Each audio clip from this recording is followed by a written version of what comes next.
Ce qu'il est à comprendre, c'est qu'on peut résumer le principe démocratique à libres et égaux en droit, et que soit ce libres et égaux en droit a sens et s'applique rationnellement, de façon concrète et effective, la loi se dit, peut être sue, comprise par tous et dans le même sens, son seul sens, soit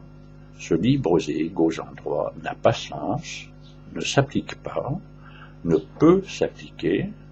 le mot liberté n'a pas sens à avoir tous les sens, l'égalité en droit pas plus à ne s'appuyer sur rien. Ce qu'il est à comprendre, c'est que pour que ce libres et égaux en droit ait sens, pour que cette liberté et cette égalité en droit reconnues à la personne humaine dans le cadre de la société démocratique ait sens, ait réalité, ait cours effectifs, est effet, que ce principe s'applique compte tenu bien évidemment de la réalité du jour, en l'état et avec laquelle il s'agit de faire avec, au mieux, au moins mal,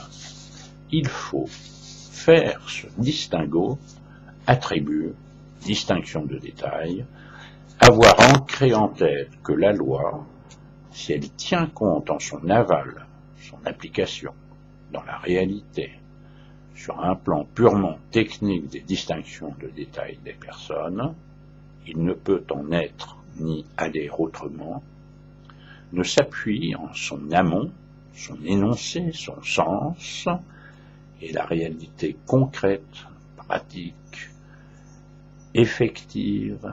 objective que ce sens commande, la loi est exécutoire, que sur les seuls attributs de la personne humaine. C'est la seule manière, le seul procédé pour qu'il y ait effectivité, réalité de cette liberté, de cette égalité en droit reconnue à la personne humaine.